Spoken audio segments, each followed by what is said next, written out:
அன்பார்ந்த மக்களுக்கு வணக்கம். நான் உங்கள் Karthik Pillai and welcome to the K TV. My V3 ads உடைய பெயில் அப்டேட்டை பற்றியும் அதே மாதிரி இந்த முறை ஏன் பெயில் ஹியரிங் லேட் ஆகுது அப்படிங்கிற டீட்டெயிலாக பார்க்க போகிறோம் இந்த பதிவில்.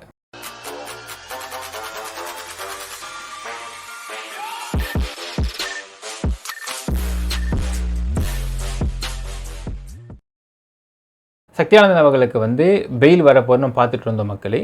ஆக்சுவலாக பெயில் அப்ளை பண்ணி ஏன் ஒரு நாள் வரல அப்படிங்கிறது நிறைய பேர் கேட்டிருந்தீங்க. அதை பார்க்கலாம். அதுக்கு முன்னாடி என்ன ஒரு முக்கியமான அப்டேட்டுன்னு பார்த்தீங்கன்னா மக்களே, பெயில் அப்படிங்கிறது போன வாரம் அப்ளை பண்ணியாச்சு, போன வாரம் ஃபைல் பண்ணியாச்சு. இப்போது அதற்கான ஃபைலிங் நம்பர் அப்படிங்கிறது ஆகிருக்கு. ஸோ நீங்கள் ஸ்க்ரீனில் பார்க்கலாம், இதான் அதுக்கான ஃபைலிங் நம்பர். அதில் ஒரு வார்த்தை போட்டிருக்கிறாங்க, கோர்ட் இன்னும் அலோகேட் பண்ணப்படவில்லை அப்படின்னு போட்டிருக்கிறாங்க. ஃபைல் நம்பர் பார்த்தீங்கன்னா CRLOP 47059/2024 போட்டிருக்காங்க. So Sakthiyanandhan versus state rep. So நம்ம பார்த்துடலாம் மக்களே, இதுதான் filing number. So filing number அப்படிங்கிறது வந்துருச்சு. ஏன் இவ்வளோ லேட்டாச்சு ஃபைலிங் நம்பர் அப்படிங்கிறத பற்றி பார்க்குவோம். அதே மாதிரி நிறைய பேர் கேட்டிருந்தீங்க, சார் லாஸ்ட் டைமெல்லாம் பெயில் அப்ளை பண்ண அடுத்த ஒரு வாரத்துக்குள்ளேயே ஹியரிங் வந்துருச்சு, இந்த முறை ஏன் வரேன்னு கேட்டிருந்தீங்க. அதையும் நம்ம பார்த்துருவோம். அதாவது உங்களுக்கு ஒரு கோர்ட்லேயும் உங்களுக்கு போர்ட்ஃபோலியோன்னு சொல்லுவாங்க. உதாரணத்துக்கு இப்போது ஹைகோர்ட் எடுத்துக்கிட்டிங்க அப்படின்னா MLA MPயோட கேஸ் அப்படிங்கிறத மட்டும் ஒரு ஜட்ஜு பார்த்துக்கிட்டு இருப்பாங்க. அவங்க ஒரு 6 மாதம் இல்லை ஒரு 8 மாதம் வரைக்கும் பார்ப்பாங்க. அதுக்கு மேலே பார்த்தீங்கன்னா அந்த போர்ட்ஃபோலியோ மாற்றுவாங்க. மாற்றினவுடனே MLA MP கேஸை வேற ஒரு ஜட்ஜுக்கு மாற்றி விடுவாங்க. அதே மாதிரி ஸ்பெஷல் கேசஸ் இருக்கும். அதே மாதிரி உங்களுக்கு டெரரிஸ்ட் கேசஸ் இருக்கும். அந்த மாதிரி ஒரு போர்ட்ஃபோலியோ அப்படிங்கிறதையுமே ஒரு ஜட்ஜை பார்த்துக்கிட்டு இருப்பாங்க. ஒரு 8 months ஒன்ஸ், 1 year ஒன்ஸ் அப்படிங்கிறத போர்ட்ஃபோலியோ மாற்றிக்கிட்டே இருப்பாங்க மக்களே. அந்த மாதிரி இந்த மாதம் உங்களுக்கு போர்ட்ஃபோலியோ மாறி இருக்கு. போன மாதம் வரைக்கும் தமிழ்ச்செல்வி நீதிபதி அவர்கள் தான் இந்த கேஸ் பார்த்துக்கிட்டு இருந்தாங்க. EOW கேஸ் அவங்க பார்த்துக்கிட்டு இருந்தாங்க. இந்த முறை தனபால் அப்படிங்கிற ஜஸ்டிஸ் அவர்கள் மாறி இருக்கு போர்ட்ஃபோலியோ. ஆனால் என்னன்னு பார்த்தீங்கன்னா, ஜென்ரலாக ஒரு கேஸை ஒரு ஜட்ஜு பார்த்துட்டு இருக்கிறாங்கன்னா அந்த கேஸ் ஹிஸ்ட்ரி அவங்க நல்லா தெரிஞ்சிருக்கும். அப்போது அந்த கேஸ் ஹிஸ்ட்ரி தெரிஞ்ச ஒருத்தவங்க, உதாரணத்துக்கு தமிழ்ச்செல்வி ஜெய அவங்க இந்த கேஸ் பார்த்துட்டு இருந்தாங்க. 2 முறை சத்யானந்த் அவர்களுக்கு பெயில் டிஸ்மிஸ் பண்ணது அவங்க தான் பண்ணாங்க. ஸோ இந்த கேஸ் ஹிஸ்ட்ரி ஃபுல்லாக தெரிஞ்சவங்க அப்படிங்கிறதுனால அடுத்தது இந்த கேஸை இன்னொரு ஜட்ஜுக்கிட்ட மாற்றி போர்ட்ஃபோலியோ கொடுத்தாலுமே இன்னொரு ஜட்ஜுக்கிட்ட இந்த கேஸ் போச்சுன்னா மறுபடியும் ஃபஸ்ட்லேருந்து கேட்கணும், கேஸ் ஹிஸ்ட்ரி ஃபஸ்ட்லேருந்து தெரிஞ்சுக்கணும். ஸோ ஒரு 2-3 ஹியரிங் மாறும். ஏன்னா அவங்க கேஸை படிப்பாங்க, அவங்க அதுக்கு பேப்பர்ஸை படிப்பாங்க, நிறைய டைம் எடுத்துக்க வேண்டியிருக்கும்.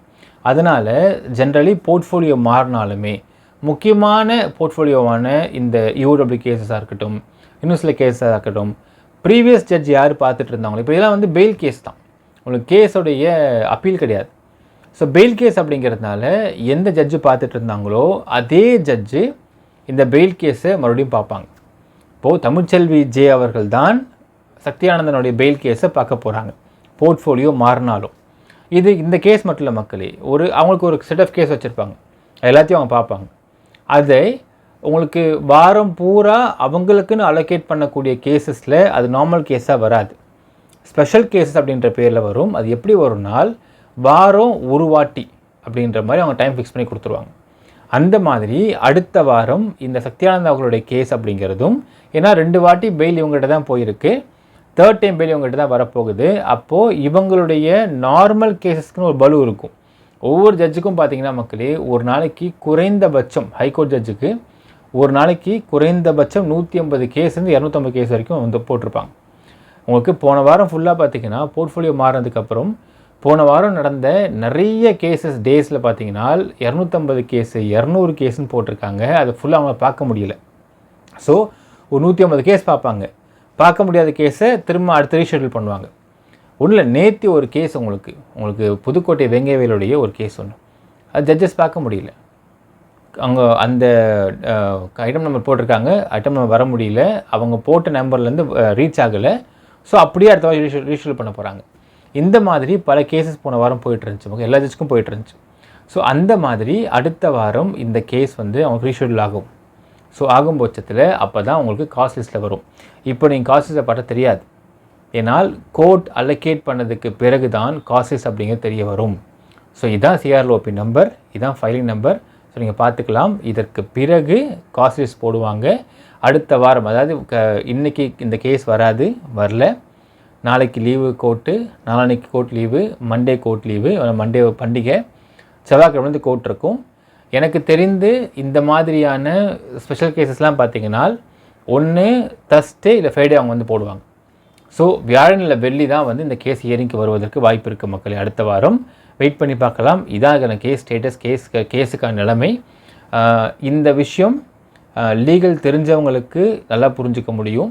லீகல் தெரியல ஆனால் தெரிஞ்சுக்க ஆசைப்படுறவங்களுக்கு இதை நீங்கள் புரிஞ்சுக்கலாம். லீகலும் தெரியாது, தெரிஞ்சுக்கவும் விருப்பப்பட மாட்டேன், ஆனால் நான் இஷ்டத்தான் இருப்பேன்னு சொல்கிறவங்க இதை புரிஞ்சிக்கவே மாட்டாங்க.